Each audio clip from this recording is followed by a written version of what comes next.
This is the heartwarming and heroic story of Max, a medium-sized mixed-breed dog with soulful eyes and a courageous heart, and his owner, Bob, a retired firefighter who thought his days of bravery were behind him.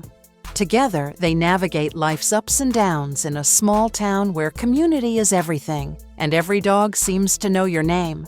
But Max isn't just any dog. He's more than a pet. He's Bob's protector, his confidant, and, in one unforgettable moment, his lifesaver. When a freak accident threatened to take everything from Bob, it was Max who leapt into action, defying instinct and fear to do what only love could drive him to do. You won't want to miss this inspiring story about Max, the hero we didn't know we needed. You'll also want to stay till the end for our closing thoughts. There's something we all need to hear. It was a day like any other in the peaceful neighborhood of Maple Grove, where the gentle hum of lawnmowers, mixed with the cheerful chirping of robins and the sweet scent of Mrs. Henderson's prize-winning roses, drifted in the breeze. The morning dew still clung delicately to blades of grass, casting a silvery shimmer across the neatly trimmed lawns.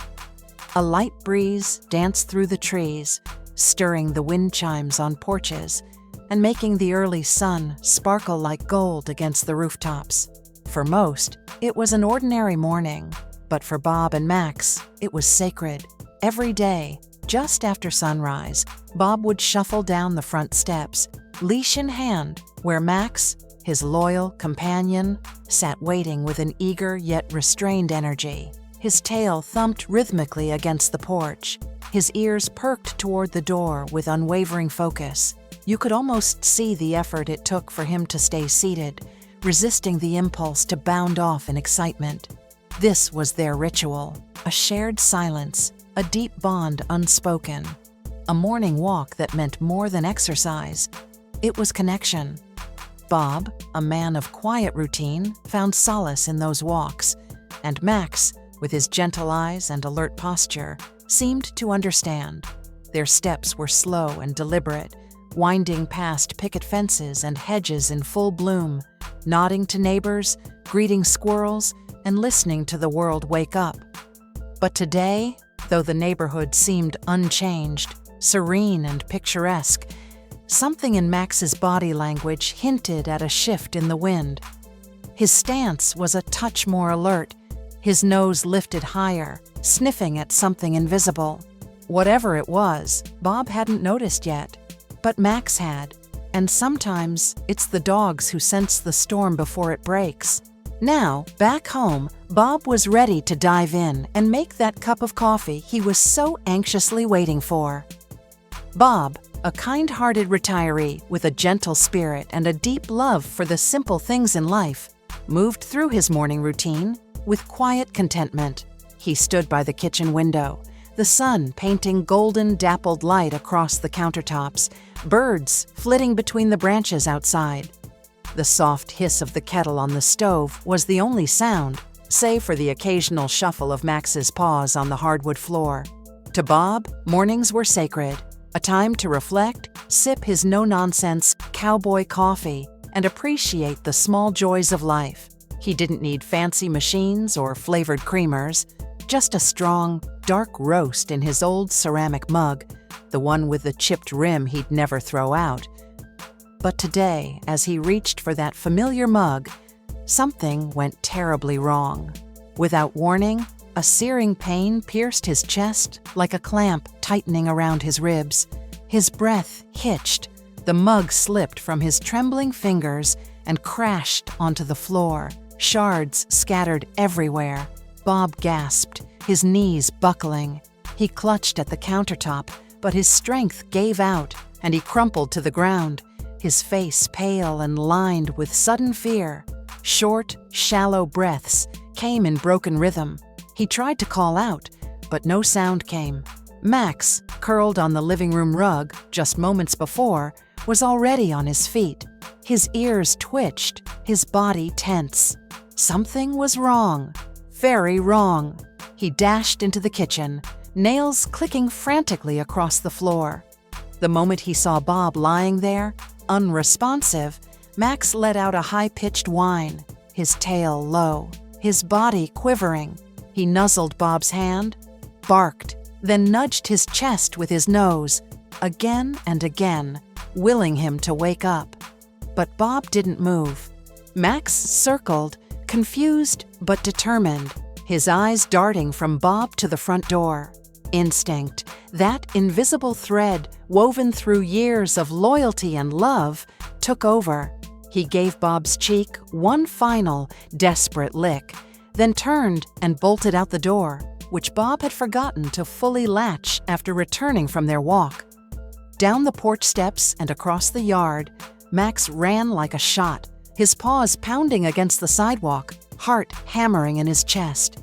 He didn't stop until he reached the neighbor's house. There, he launched himself at the door, barking with every ounce of energy in his small but determined body.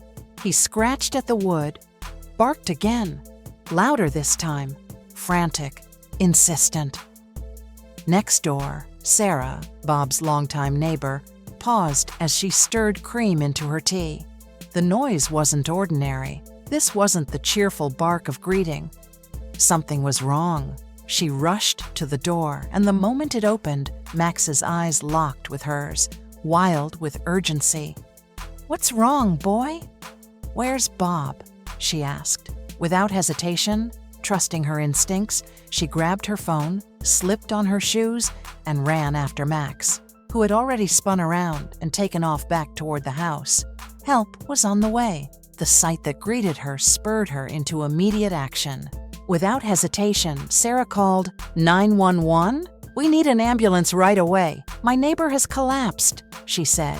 Bob had gone into cardiac arrest, and every second mattered. Sarah was a nurse and rushed to do CPR on Bob, counting the compressions. Thanks to Max's quick thinking and unwavering love, help arrived in time. The paramedics worked tirelessly, stabilizing Bob before rushing him to the hospital. Days passed, with Max waited faithfully by Bob's bedside. His tail wagged furiously with love for Bob, and Bob just couldn't help having a few tears in his eyes for his faithful companion. He said, "You did it, Max. You saved me," as he lied in bed, pale but alive. Nurses adjusted his monitors and made him as comfortable as he could be. The doctors marveled at Bob's recovery, attributing much of it to the will to live inspired by his loyal companion, Max. As Bob stepped back into his house, leaning on a cane, Max's tail wagged with pure joy. The bond between them, always strong, had deepened into something truly extraordinary. Bob's recovery was slow, but steady. The fear began to fade. In its place, gratitude and a bond that had only deepened. Word of Max's heroism spread through the community. A month later, Bob threw a party. Not for himself, but for Max, a celebration of instinct, courage, and community. It was quite the gathering of family and friends, and of course, all the neighborhood dogs were invited. Neighbors gathered to celebrate not just Bob's recovery, but the remarkable love and devotion shown by his furry four-legged friend, Max. One neighbor said, "It's not every day a dog saves a life. Max brought us all together." Again, Bob said to his faithful companion, "You saved my life, Max. How can I ever thank you?" Max's response was simple, a gentle lick on Bob's hand, and a look of pure adoration.